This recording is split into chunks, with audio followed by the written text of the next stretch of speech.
Welcome to the Azure Governance and Management session. My name is Victor Chin.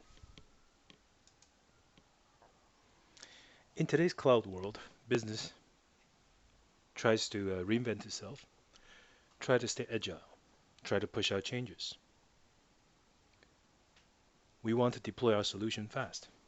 Acceleration, velocity, and speed. Now, these are the things our development team is trying to iterate fast. Our infrastructure team tries to codify our deployments. Along with the desire to deploy things even faster, making changes even faster, is always the risk that have we ran through all the requirements that our governance body has imposed on our operation? Are we creating resources in a way that aligns to the business interests? Now, moving too fast, too quickly, without some safeguarding mechanism, what we wind up with is that every turn we're going to have to slow down, reevaluate our environment. Is it acceptable? Is it still aligned to our strategy? Now, when we keep on delaying this type of evaluation towards the end of the project, and then we come back and start saying, is this resource okay? Is this setting okay? Is this tier appropriate? And so on and so forth.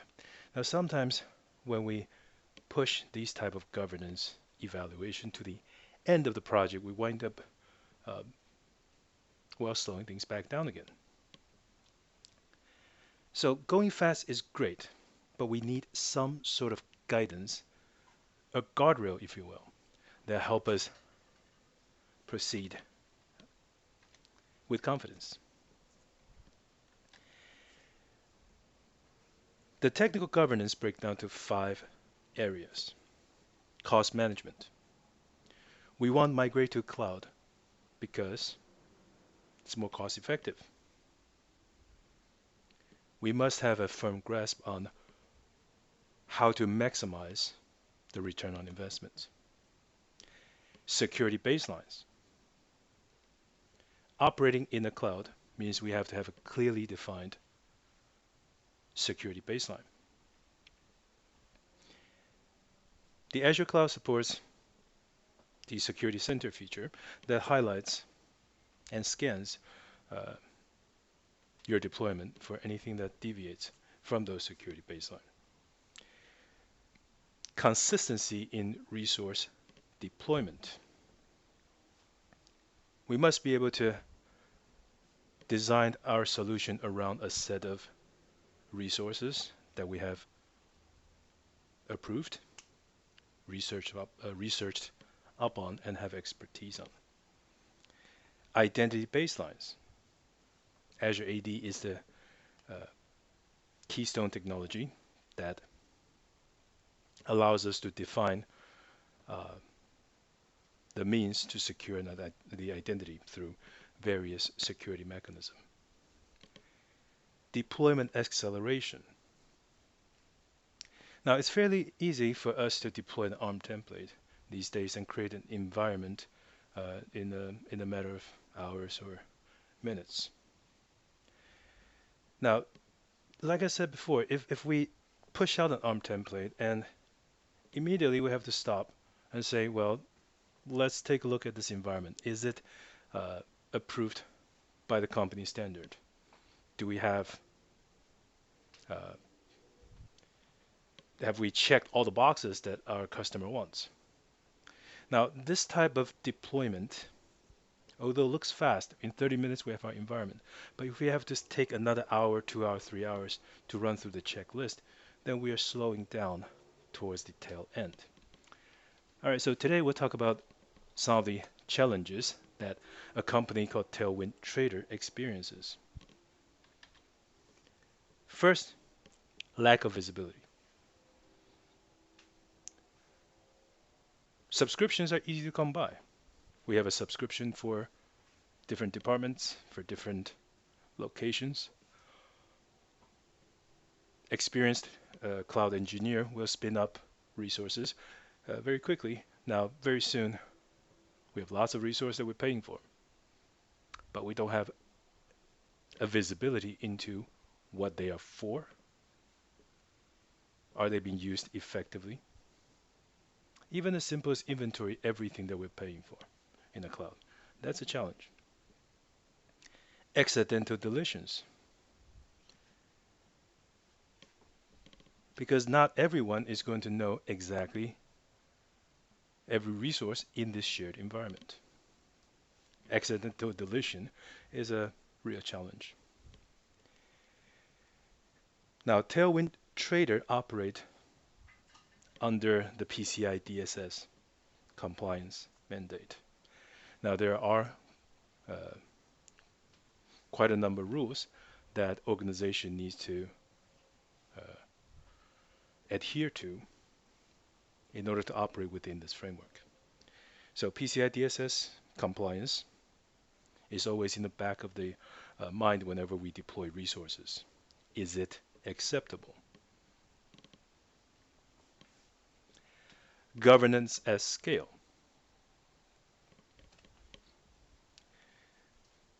We want a mechanism so that once we have decided as a governing body what type of resource to create, what configuration to set, we need to be able to deploy them at a scale. We will look at how we can use policies, initiatives, and blueprint tagging resource graph in this session to address these governance challenges. Now we would like to address the visibility issue first. The Tailwind Trader has multiple teams in many different locations using different subscriptions.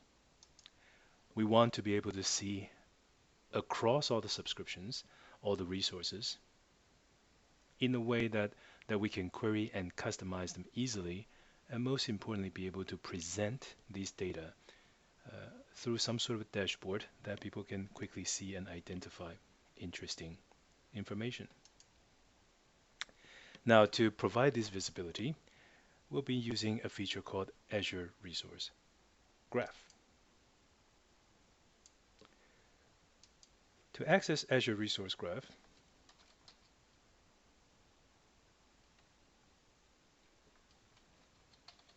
Resource Graph Explorer.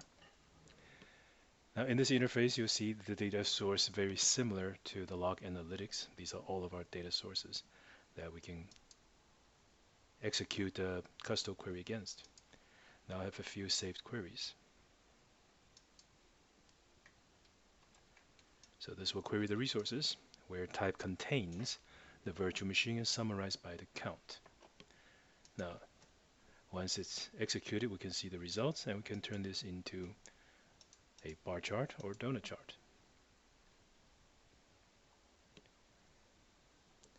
These charts can then be pinned to a customized dashboard to make it much more accessible. Now I'm going to navigate to the Azure dashboard and let's take a look. Now this is a resource graph dashboard with various query results along with their visualization. Now any one of these tiles, when you click on it, it will bring you to the query behind that tile, that visualization. All right. Now any engineers that's currently working with log analytics or working with application insight can apply their KQL knowledge against this Resource Graph Explorer and compose a dashboard that makes all the resource across subscriptions easy to see. Easy to identify what are the different type of things that's currently running in our subscriptions. All right. Inventory of networking component, database components. Now this makes all these resources that we provision that much more visible. Now with the dashboard, you can easily add filters to customize the data that you see. locations.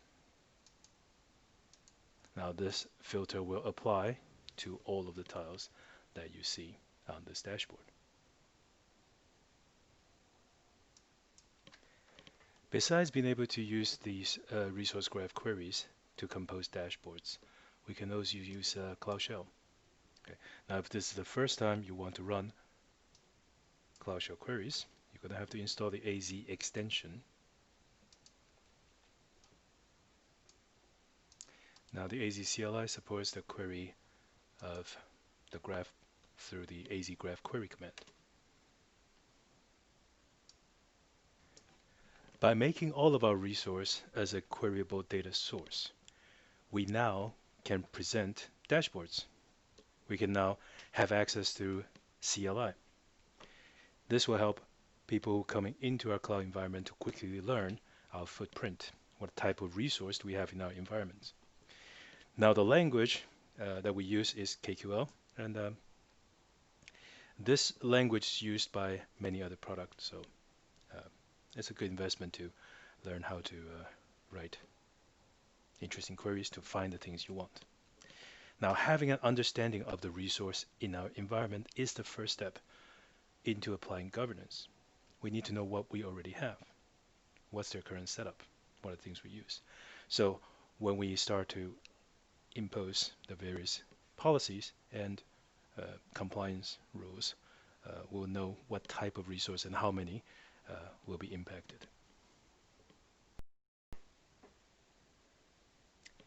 Now, in an environment where there's lots of chef in the kitchen, it's very possible that a junior admin that comes to our Azure subscription and look at some resources and realize we have machines that hasn't started for a few days or a few weeks, and somehow convinced that it is some resource that we're paying we're not actually using, and it probably turns out that the VMs only used at the end of the month for end of month processing. Now go ahead and delete it. The problem isn't immediately visible until the end of the month when the batch processing occurs. Then, well, chaos. Now we have facilities within our Azure environment to prevent this type of accidental changes, as a way to provide some metadata towards the resource that we have, and we call those tags and locks. Now to work with locks, first we have to know the scopes where these locks can be applied. We can lock an entire subscription by navigating to subscriptions, resource locks. Now from here, you can identify all the existing locks that's been placed on the various resources within this subscription. Now add the scope. If I go ahead and add a lock,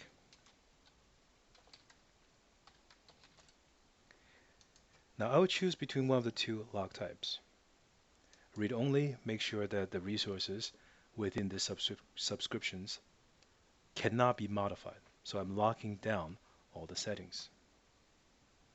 I can optionally provide notes. Do not change anything in this sub. And there we have it. So notice the scope defines what this lock will be applied on. Now once the lock is placed on subscriptions, resource groups and resources within those resource group will all inherit the same lock settings. So at this point, if I were to go ahead and make any sort of changes, now remember it's read only, so no changes allowed.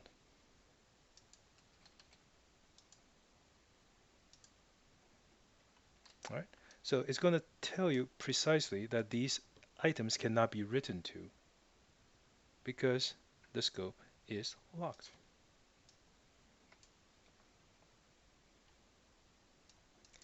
All right, so I'm going to navigate to the subscription and try to remove that lock.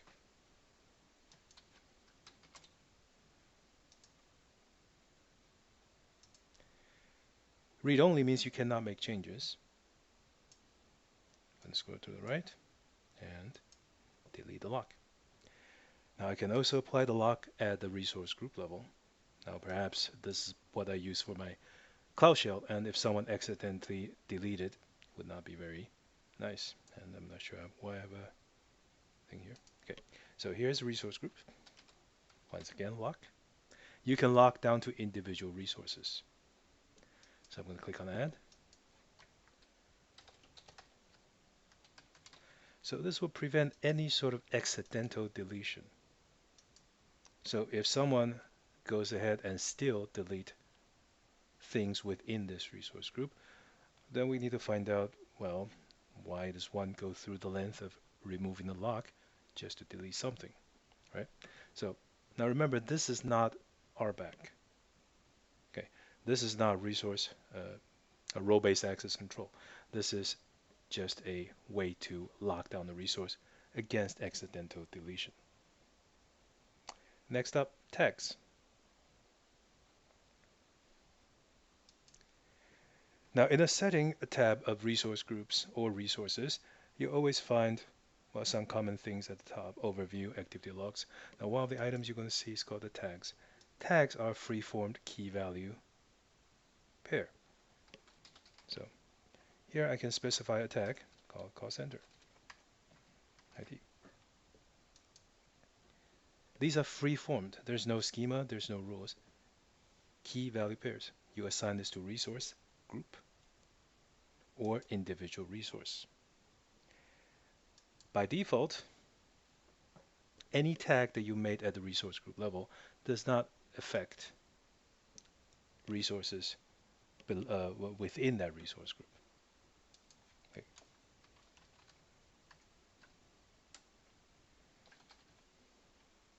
All right. So once you create this, finding items using our tag means we can go up to the search box. Now all the available tags will be shown here. And by clicking on it, this will filter out all the resources with that tag. You can also perform a search using the resource graph along with the tag value as a filter query. Now having these tags means people who are interacting with these resources can quickly learn about, well, some of the metadata that we want them to know. Now looking at all my resource groups, I may want to customize the view to edit the columns to include tags so I can quickly identify information associated with the resources. All right. Now you can see the tags now applies, and you can quickly identify the purpose, the call center, owner, responsible person, environment. So those are all very common tags.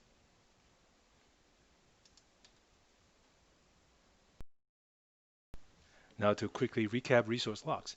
When you place a lock on the resource group, all the resources within that resource group inherit the same lock settings. The same applies to subscription. So if you place a lock at the subscription level, then all the resource groups as well as all the resources will inherit that lock setting. Now there are two kinds of lock that you can place on the Azure resource. One is the cannot delete. Now that prevents accidental deletion. We can still read, modify these resources, just simply cannot delete them. Read-only also includes cannot delete. So when you mark something as read-only, not only you cannot delete those things that's been marked read-only or locked with read-only, you also cannot delete them. Now we can view it, we can see the settings, but we simply cannot change any settings on those resources that has been locked. Tagging give us ways to provide metadata associated with resources, key value pairs. No restrictions how you want to call it, as long as you have some sort of consistencies applied into these taggings. Now to ensure all resources are tagged appropriately, we're going to use the policy element from the Azure portal. Now this policy element contains a set of definitions. I'll narrow down to the tag category. So these are some of the built-in policies that can enforce a standard on these Azure resources.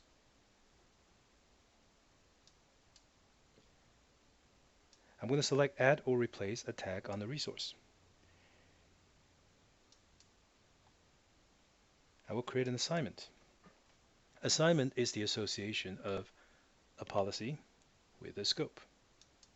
So I'm going to go ahead and select the subscription. Now, of course, I can place this policy at the subscription level, or I can apply them to a specific resource group.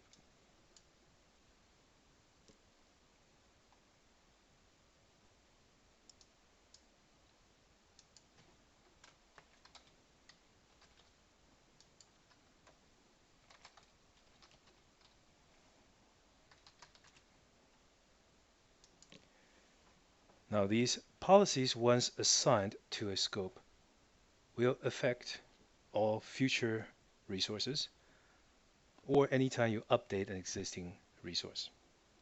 Now, what it's not going to affect is existing resources that's in that resource group. Now, we can go ahead and start remediate that by applying the tag to existing resources. I'm going to leave that blank. Once the assignment is completed, I can go to the authoring assignment, and this is the assignment that was just applied to a resource group. Now, after some time, the compliance will evaluate at the right scope all the resource, whether or not they have these specific tag. Now, the assignment, after some time, evaluates the compliance state of this assignment. Now we can click on it. There are 27 resources that's been evaluated against this policy. We can now use a remediation task to bring these resources to compliance.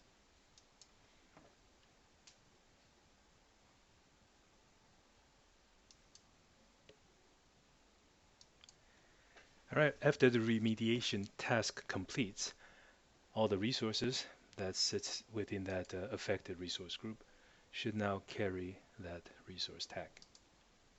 So let's take a look. All right, you can see all the resources has been tagged with the purpose of presentation. All right. Individual policies are great at enforcing single rules against a resource or resource group. Now, more often,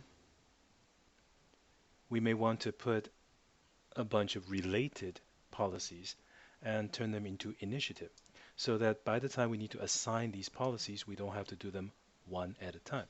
So initiatives is essentially a collection of policies. Out of the box, we have quite a few of these initiatives that we can use, and this highlights the number of policies.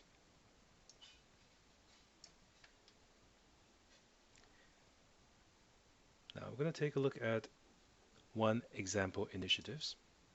Now this initiative includes 30 plus individual policies that can be assigned at once. Okay. And this purpose is to deploy specific VM extensions so the audit requirement for the PCI 3.2.1 can be satisfied. Now, assigning initiative is pretty much the same as assigning a policy. You specify the scope where these initiatives should be controlling, and there are remediation steps associated with this policy that can be applied to bring these resources into compliance. All right, so we've looked at policy. There are two kinds of definitions for individual policy and initiatives. Now we can create our own custom policies. Now, typically we will start by looking at some of the sample policies that's available from the GitHub. Following the link, now here's a set of samples. Now once you find the policy that you like to use, now remember these are all non-built-in policies. So these policies are stored at GitHub, and if it's something you like, click on Deploy to Azure, and this will bring you back to the portal. And once you sign in, it becomes one of the policies that you can assign to your resource group. Now, the association of a policy or initiative to a scope. Now, these scopes at the highest level being the management group,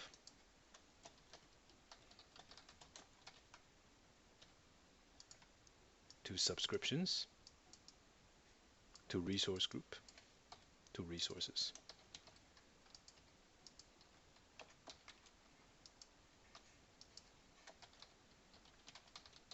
All right, so the association of the policy initiative becomes an assignment,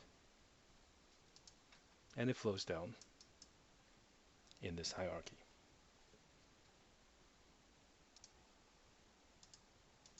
All right, so in this demo we saw how policy can be applied to resources, initiatives that can apply a group of related policies to make assigning large number of policies easier. And also, many times we know we need to be compliant of a certain mandate, but going out there and research individual settings, individual policies can prove to be challenging. So Microsoft provides us with initiatives that we can simply take advantage of. Assignment is when we associate the scope with the policy. All right, so some of the reason we use policy is to ensure compliance. Okay, now there are policy extensions that can apply to Azure Kubernetes as well. Okay, now these policy once assigned is evaluated in real time. So once the policy is in effect, creating a new resource is that must satisfy any policy that has been applied to the resource groups. Okay, now you can have some custom policies to be imported, or you can build one from the scratch. All right. Now we can also apply policy all the way up the management group that affects all the subscriptions below them. All right. Initiative makes it easy to apply related policies. As you perform the assignment and as you select scope, it's also possible to exclude certain resource types, providers, from these assignments. Now these policies, as you can see, are kept as JSON document that can be deployed easily across subscriptions or management groups. All right. We have also introduced the remediate task to help proactively bring configurations into compliance. All right, so this is the GitHub repository for the policies, which can also be linked to when you create a new initiative. Now, Tailwind Traders handles credit card transactions. Now, as you're aware that any business that handles the storage, the processing of credit card informations are subject to the payment card industry data security standard. Now, regularly, audit must be performed to ensure services is compliant to these data standards. Using the initiative we have just learned, we can evaluate the compliance level of these deployed resources. So we're back to the policy section. Now we're going to head over back to definitions again. Let's zoom into initiatives.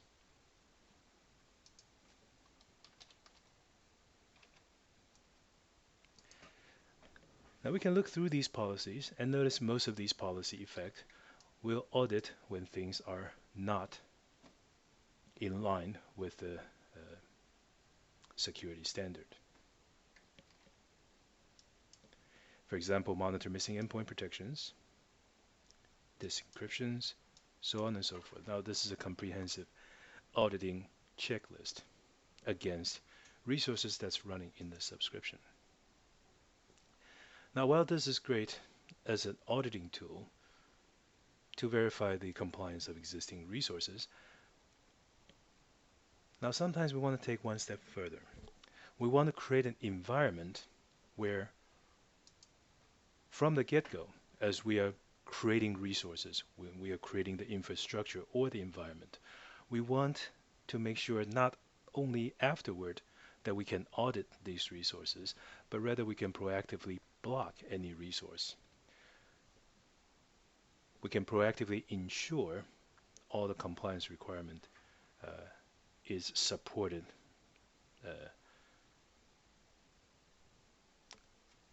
by deploying something called the blueprint. Now, the design goal of an Azure blueprint is so that we can create an environment where our users and administrators can feel guided by the existence of these policies and settings. So when it comes to the blueprint definitions, when we create a new blueprint,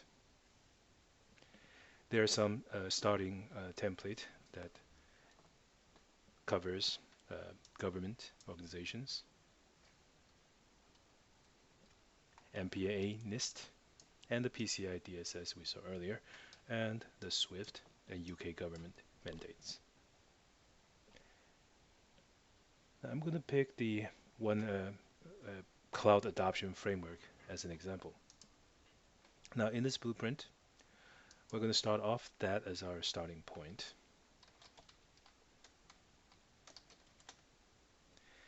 Now this blueprint will be stored either at the subscription level, and if you have turned on management group, you can also store these blueprint at the management group.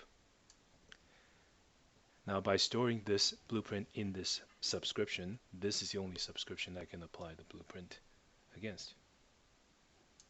All right. Now a single blueprint, rather than deploy targeting a resource group like policy does, a blueprint targets an entire subscription. So at the top level of all artifacts is a subscription. Blueprints handles the four kinds of artifacts. The first one are policies, along with the parameters that enforces the policy.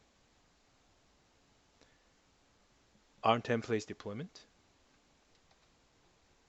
okay. Resource groups, and permission assignment to those resource groups, RBAC assignments.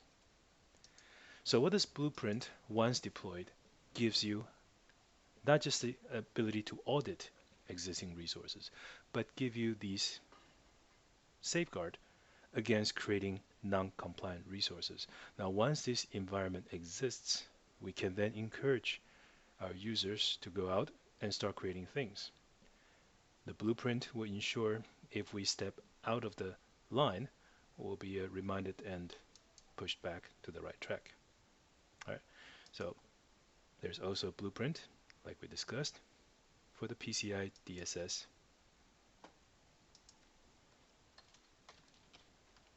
blueprint. Now let's go ahead and pick this subscription level. Okay. We can review the artifacts, and if we need to, we can say we are going to create a new resource group.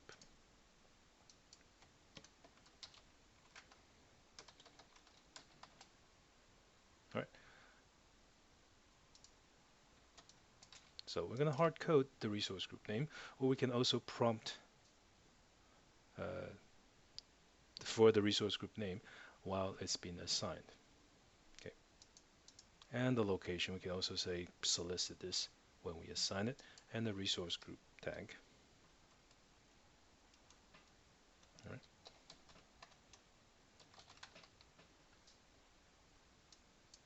All right. A blueprint will be saved as a draft, so you can continue making changes to this blueprint.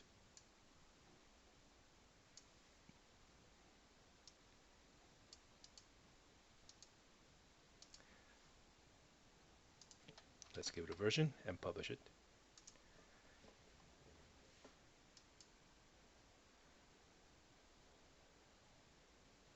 Assigning a blueprint deploys everything you see in the blueprint: permissions, resource groups, ARM templates, policies. All right, so we're going to select the resource group location and the parameters that resource group name.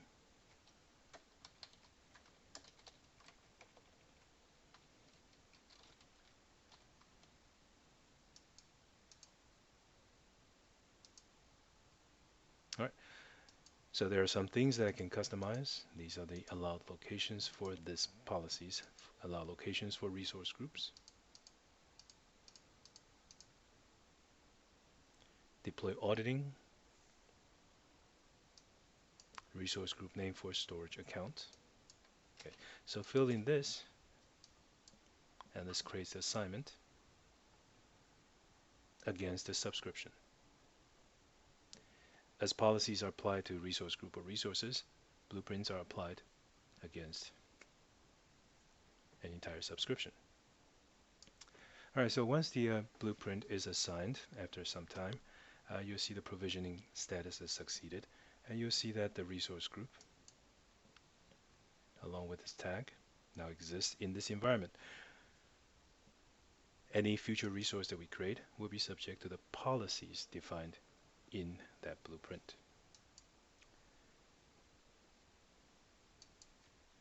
As we assign the blueprint, we have an option with respecting to the resources that will be created. For example, we can have the resource locked in a manner that even subscription owners cannot delete these resources created through the blueprint. Now we can also make sure that these resources are made to be read-only. All right, so by doing so, we now create a environment that cannot be modified, or resources that a lot of the blueprint contains supporting resources that should not be deleted. Okay, so we can mark them as do not delete. All right.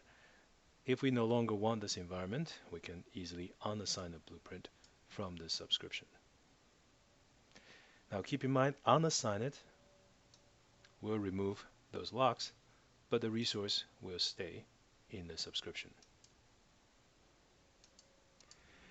Now having this blueprint in place, we're able to quickly and repeatably and consistently create the environment that we need to give to our developers, to give our DevOps team. And once these blueprints are in place, we know if we were to step out of bound or making some bad deployment resource configurations, we'll be notified of it, and we don't have to wait until the end of our project life cycle and then scramble to find out, hey, we have resources that's not approved to be used for the customer we're selling it to.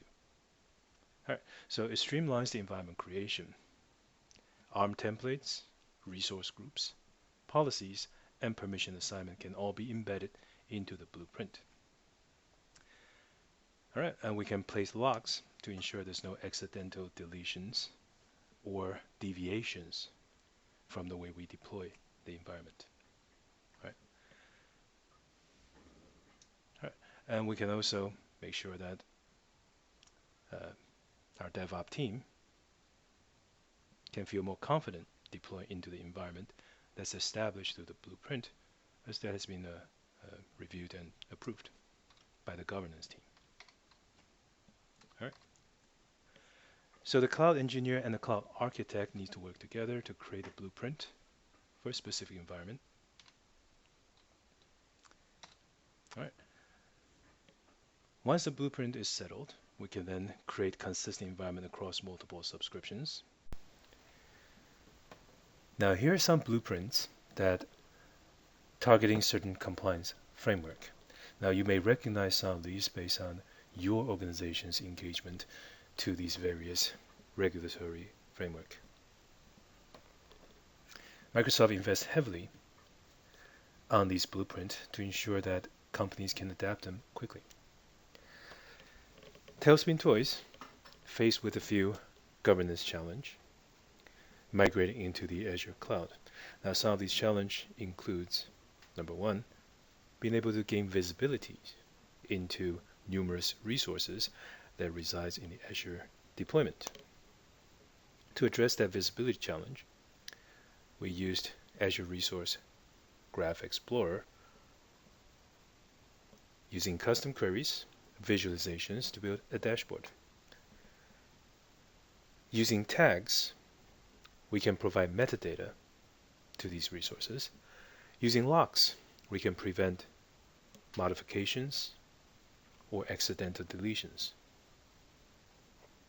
Combining policies into initiatives means we can apply to resource groups and evaluate their level of compliance. Now, to provide a complete environment that guides the deployment of solutions, we turn to blueprints. Now, the blueprint can include resource groups, ARM templates, permissions, and policies.